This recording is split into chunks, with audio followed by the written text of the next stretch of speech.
오늘 우리가 읽은 사도행전 10장에는 두 명의 인물이 등장합니다. 대표적으로 두 명이 등장하는데 한 사람은 고넬료고 한 사람은 베드로입니다. 하나님께서 각자에게 역사하셔서 또 성령님께서 그 말씀하셔서 어, 그, 그 이야기가 진행이 되며 그 두 이야기가 합쳐져서 하나의 이야기를 흘러가는데 이것이 하나님의 아주 놀라운 하나님의 구원의 계획을 보여주는 그런 말씀입니다. 사도행전 10장이 아주 중요하며 큰 사건인데 우리가 지금 1장부터 10장부터 살펴볼 때에 사도행전의 큰 사건을 좀 살펴보기를 바랍니다. 사도행전 하면 가장 큰 사건이 무엇일까요? 어떤 사건이 떠오르나요? 바로 사도행전 2장에 나타난 오순절날 성령이 임한 것이 생각나실 것입니다. 이것은 아주 큰 사건입니다. 사도행전 전체 기록 가운데 가장 큰 사건이라고 말할 수 있는데 예수님께서 승천하시면서 약속한 성령을 보내주겠다, 그 말씀이 성취되는 것이었으며 그 성령님이 공적으로 임함으로 교회가 시작되게 되는 것입니다. 이 공교회가 시작되는 순간이 바로 성령님이 임하는 사건이었습니다. 예수님께서 승천하시면서 성령이 임하면 이렇게 될 것이다 라고 사도행전 1장 8절에 이렇게 기록합니다. 오직 성령이 너희에게 임하시면 너희가 권능을 받고 예루살렘과 온 유대와 사마리아와 땅끝까지 이르러 내 증인이 되리라 하시니라. 말씀대로요, 성령님이 임하자 정말 그 베드로의 설교 가운데 3,000명, 5,000명이나 되는 사람들이 예수님을 믿고 구원받는 놀라운 역사가 일어났습니다. 예루살렘이요, 말씀으로 흥왕하고 부흥되는 놀라운 역사, 하나님의 말씀대로 행해지는 교회의 그런 선한 모습들이 일어나게 되었습니다. 근데 거기서 그치지 않았습니다. 그 후에 스데반의 순교가 있었습니다. 스데반의 순교 후에는 큰 핍박이 예루살렘에 임하였고 거기 예수님을 믿는 사람들은 뿔뿔이 흩어질 수밖에 없었습니다. 그런데 우리가 예전에도 보았듯이 이 예수님을 믿는 사람들이 핍박 때문에 흩어졌는데 오히려 이 사건으로 말미암아 복음이 여러 곳으로 흩어지게 되는 놀라운 역사가 일어나게 됐고 이 복음은 온 유대와 사마리아까지 번지게 되는 것이죠. 사마리아 하면 어떤 곳이었습니까? 이스라엘 백성들이 아주 싫어하는 사람이었습니다. 혼혈 민족으로서 서로 앙숙이었습니다. 근데 그들에게까지 복음이 전해졌고요. 자, 이제 그 사도행전 1장 8절의 말씀대로라면 온 유대와 사마리아와 어디까지 이 복음이 전파되어야 합니까? 땅끝까지요. 땅끝까지 이 복음이 증거되어져야 합니다. 사도행전에서 또 손에 꼽는 큰 사건이 하나 있는데 그것은 바로 사도 바울의 회심 사건입니다. 예수님을 심하게 반대했던 바울, 다메섹 도상에서 기이한 빛 가운데 예수님을, 그 부활하신 예수님을 만나고 영적인 눈이 뜨이고 예수님을 영접합니다. 이후부터는 완전히 변화된 삶, 예수님을 증거하는 삶을 살게 됩니다. 사도행전 13장 47절에 이렇게 기록합니다. 주께서 이같이 우리에게 명하시되 내가 너를 이방의 빛으로 삼아 너로 땅끝까지 구원하게 하리라 하셨느니라 하니, 하나님은 바울을 이방의 빛으로 삼으시고 땅끝까지 구원하라는 사명을 주신 것입니다. 하나님께서 땅끝까지 이 복음이 전파되게 하는 그 역사를 이루실 텐데요, 하나님은 이를 위해서 무엇을 하십니까? 사람을 세우시는 것이죠. 이 이방의 빛으로 바울을 세우시사 놀라운 역사를 계획하고 계시는 것이죠. 이러한 맥락에서 사도행전 10장에 나오는 베드로의 환상과 고넬료 집안에 임한 구원은 아주 큰 사건입니다. 한번 오늘 본문을 살펴볼 텐데요. 10장 1절입니다. 가이사랴에 고넬료라 하는 사람이 있으니 이달리아 부대라 하는 군대의 백부장이라. 이 고넬료라는 사람을 소개할 때 먼저 이 직책을 이야기합니다. 이는 로마 이탈리아 부대의 백부장이었습니다. 고넬료가 아주 천성적으로 로마인이었음을 알려줍니다. 유대인이면서도 로마 시민권자가 되어서 로마인이 된 사람이 있었지만 이 부대 백부장만큼은요 천성적으로 로마인을 발탁했고요, 또 심지어 그 귀족 중에 이 백부장들이 많이 있었다는 기록이 있습니다. 그러니까 아주 귀한 가문의 완전 로마인인 고넬료였다라는 것이죠. 그는 또한 사도행전 10장 2절에 고넬료를 이렇게 소개합니다. 그가 경건하여 온 집안과 더불어 하나님을 경외하며 백성을 많이 구제하고 하나님께 항상 기도하더니. 이 고넬료가 천성적인 로마인임에도 불구하고 이 이스라엘을 압제하고 있는 상황임에도 불구하고 이 사람이 경건했다고 합니다. 경건한데 어느 정도냐? 자신 혼자뿐만 아니라 온 집안이 하나님을 경외하며. 여러분 아시겠지만 온 집안이 하나님을 경외하려면 보통 힘든 게 아니죠. 우리 힘으로 될 수 없는 것이죠. 그렇게 하나님을 경외하며 백성을 많이 구제하고 그 하나님의 긍휼하심을 따라 백성을 구제했고요. 하나님께 항상 기도하더니. 참 놀라운 사람입니다. 로마인인데 어떻게 이런 좋은 신앙을 가지고 있었을까요? 유추해 보자면 로마는 그 당시 끝물이었습니다. 그러니까 죄악으로 타락했으며 이제 끝으로 향해 가는, 로마의 끝을 향해 나아가고 있던 시기였습니다. 그때에 고넬료가 이 이스라엘에서 만난 유대인들을 보니까 그 유대 종교가 달랐던 것이죠. 경건해 보였고 뭔가 자신의 마음을 드릴 수 있는, 정말 저게 진리구나라는 것을 깨달았던 것이죠. 사실은 우리 모든 사람 안에 종교의 씨앗이 있습니다. 신을 찾고자 하는 마음, 그리고 경건함을 갈망하는 마음이 우리 안에 있습니다. 물론 이 때문에 많은 사람들이 종교를 만들고 신을 찾고 우상을 만들지만 이 종교의 씨앗, 이 갈망함은요, 오직 무한하신 하나님으로만 채울 수 있다는 것을 또한 알아야 합니다. 고넬료는 이런 사람이 고넬료라는 알고요. 고넬료는 여느 때와 같이 구시 기도 시간, 우리 시간으로는 오후 3시 기도하는 중에 환상을 보게 됩니다. 하나님의 사자가 고넬료를 부르고 고넬료는 하나님의 사자의 등장에 두려워 떱니다. 그때 천사가 말하죠. 내 기도와 구제가 하나님 앞에 상달되어 기억하신 바 되었다고. 두려워 떠는 고넬료를 안심시킨 후에 이야기합니다. 사람들을 요바에 보내어 베드로를 청하라. 그는 무두장이 시몬의 집에 유숙하니 그 집은 해변에 있다. 이렇게요. 여러분 하나님한테 이렇게 정확한 지시를 받아본 적이 있나요? 천사를 통해서라도 저는 이렇게 정확한 지시를 받아본 적이 없는데 하나님께서 아주 정확한 지시를 내려주십니다. 사람들을 보내요. 요빠 어디로 갈지도 정해주고 베드로 누구를 만날지도 알려주어서 그를 청하라고 말하고 있죠. 그가 어디 있는지까지도 알려주면서요. 고넬료는 그 말씀 그대로 순종합니다. 고넬료가 보낸 사람들이 그 성에 가까이 갔을 때에 그 성에 있던 베드로에게도 놀라운 일이 일어납니다. 베드로가 기도하려고 지붕에 올라갔습니다. 우리 시간으로 정오 12시였습니다. 배고플 시간이죠. 그때 하나님께서 환상을 보여주십니다. 하늘이 열리면서 보자기와 같은 그릇인데 양옆에 보자기 같은 것이 달린 그런 모습인 것 같습니다. 그곳에는 각종 4발 달린 짐승과 기는 것, 공중에 나는 것들이 있었고요. 그것을 보자기로 이렇게 여미어서 내려오고 있었습니다. 구약에서 부정하다 말하는 짐승들이고 유대인들이 먹지 않는 짐승들이었습니다. 그러면서 하나님께서 베드로에게 말씀하십니다. 일어나 잡아 먹으라. 베드로가 어떻게 했을까요? 하나님의 말씀이 임했으니 그 말대로 순종했을까요? 너무나도 잘 알고 있지만 베드로가 이렇게 말하죠. 주여 그럴 수 없나이다. 속되고 깨끗하지 아니한 것을 내가 결코 먹지 않았습니다. 그러자 두 번째 소리가 들리죠. 하나님께서 깨끗하게 하신 것을 내가 속되다 하지 말라. 이런 일이 3번 있은 후 그릇은 하늘로 올려졌습니다. 베드로가 끝내 하나님의 말씀에 순종하지 않았습니다. 끝내 그 부정하다고 생각하는 그 짐승을 먹지 않았습니다.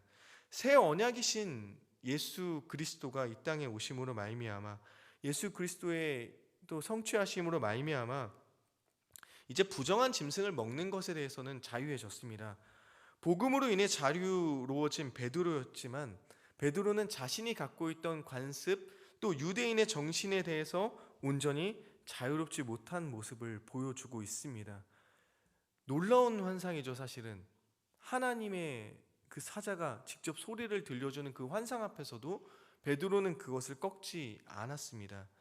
우리도요, 예수님을 믿고 신앙생활을 하고 한다고 하지만 아직도 옛 습관이 우리의 삶을 주장할 때가 있습니다.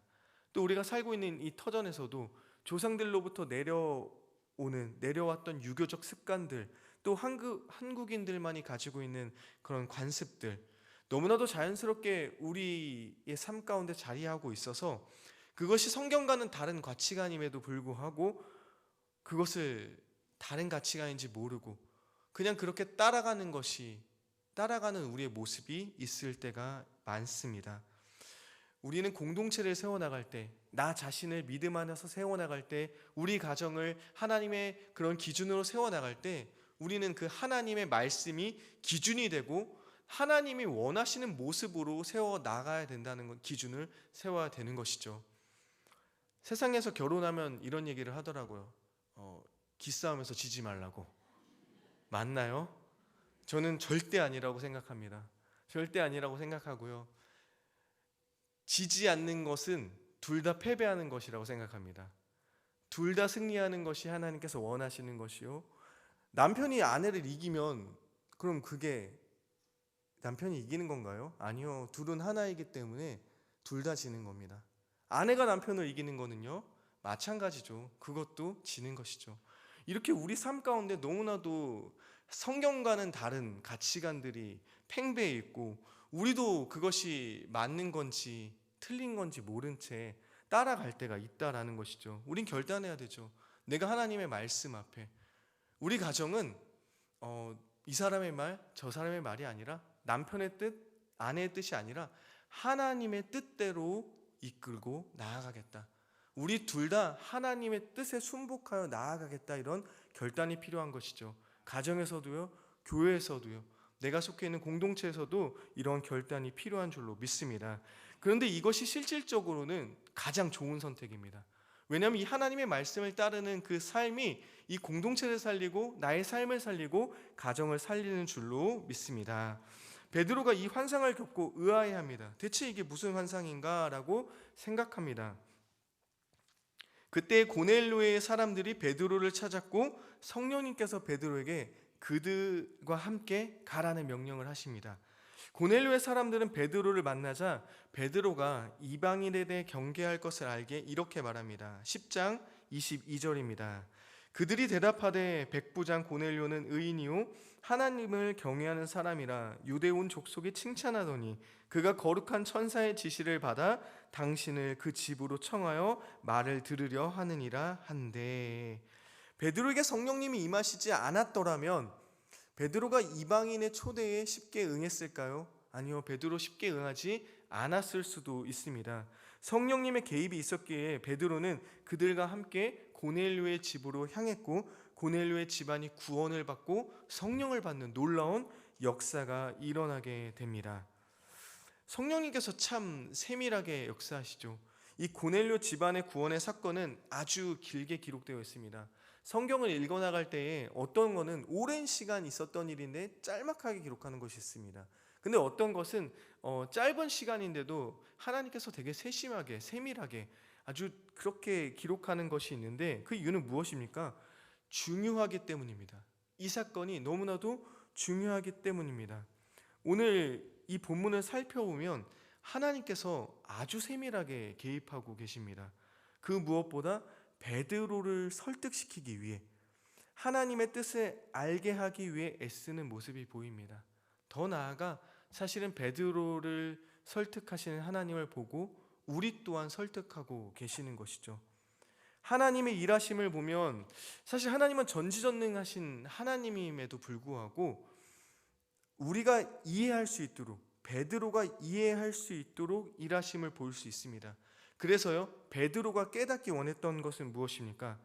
하나님의 복음이 땅끝까지 전파되는 것입니다. 그러기 위해서는 그들이 상대도 하지 않는 이방인에게도 사랑과 긍휼의 마음으로 이 복음을 전해야만 했습니다. 사마리아 사람들은 이방인들과 혼혈이라는 이유만으로 사람 취급을 하지 않았거든요. 이방인들은 어떻겠습니까? 유대인들은 자신들은 선민이라 생각하며 이방인들은 개돼지 취급했습니다. 정말 사람 취급 절대 하지 않았거든요. 그런데 그들에게 이 복음을 전하라니요. 이 복음, 정말 자신이 갖고 있는 가장 좋고 귀한 이 복음을 저 이방인들에게 전한다는 것은 베드로와 그 유대인들에게는 상상하기 힘들고 어려운 문제였습니다. 근데 어찌 보면 이 온 유대와 사마리아 땅끝까지 이 복음이 전파되리라 하신 이 말씀은 예수님의 말씀이었습니다. 예수님의 명령이었습니다. 근데 베드로와 많은 유대인들이 이 말씀은 받아들이지 않고 있었던 것이죠. 이것은 받아들이고 있지 않지만, 나는 복음을 다 받아들였고 예수님을 영접하고 예수님의 도를 걷는다고 얘기했지만 사실은 땅끝까지 전파하며 이방인에게 복음을 전해야 된다는 이 사실의 앞에서는 회피하고 있었습니다. 자신도 모르게 이 사실을 회피하고 있었던 것이죠. 그들이 가지고 있던 관습과 편견 때문에, 그런 풍토 때문에 회피하고 있는지조차 몰랐을 수도 있죠. 그렇기에 하나님은 이 하나님의 뜻을 가르쳐 주시기 위해 베드로에게 환상을 보여주시고 성령님의 인도하심으로 이방인에게 복음이 전파되는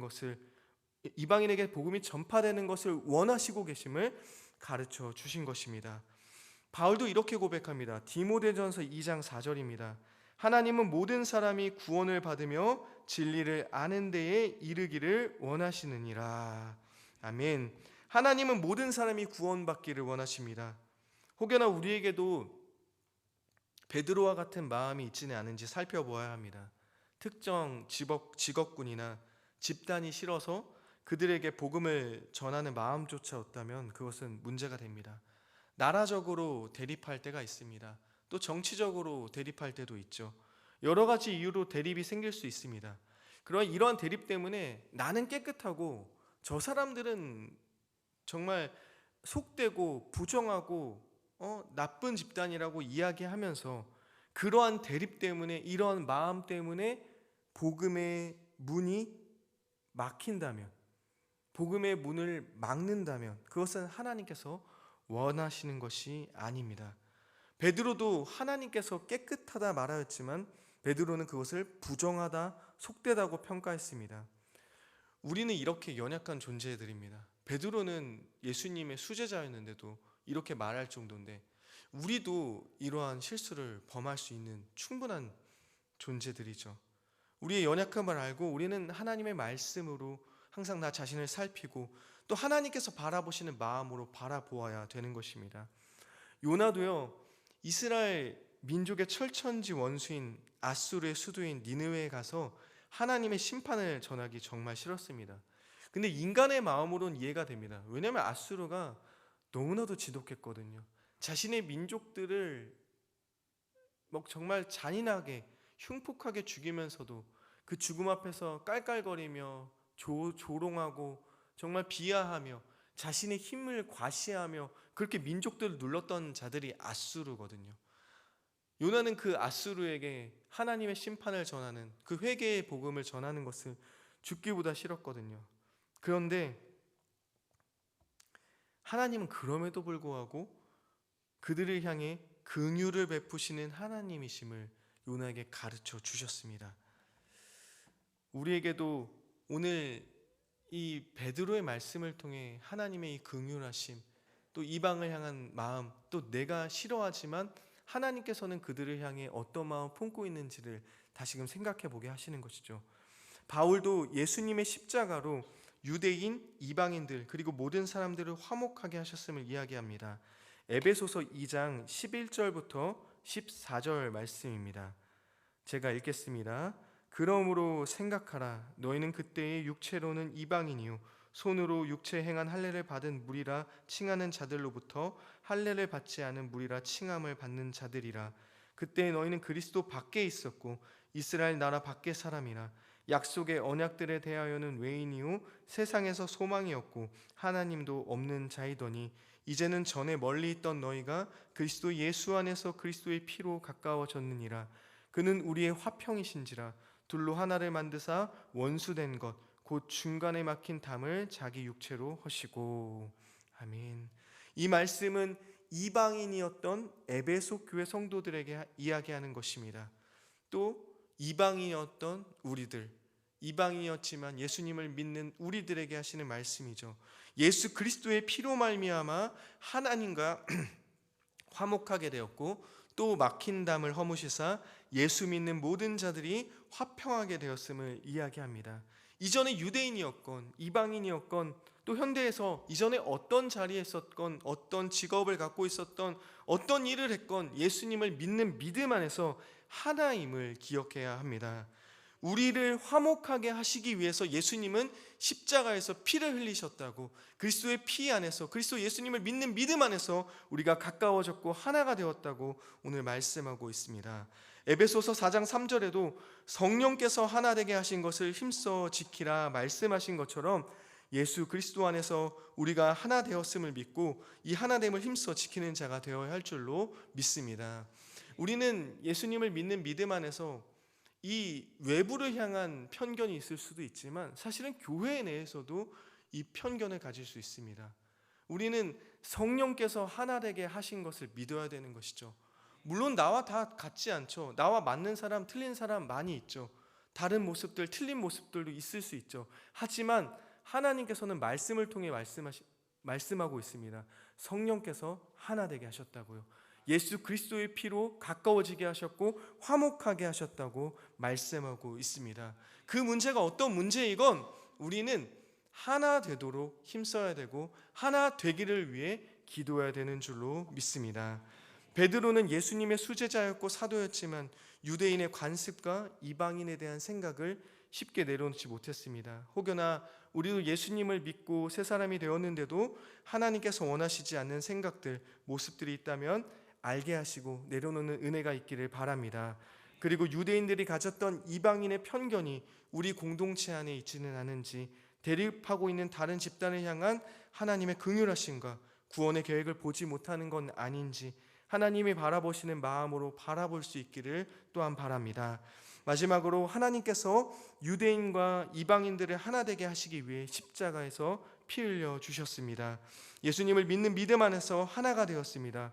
온 교회가 하나님 안에서 하나이며 우리 성문교회가 주 안에서 하나임을 믿습니다. 성령께서 하나 되게 하신 것을 힘써 지키는 우리 모두가 되기를 바랍니다. 이러한 믿음의 고백으로 찬양하시겠습니다.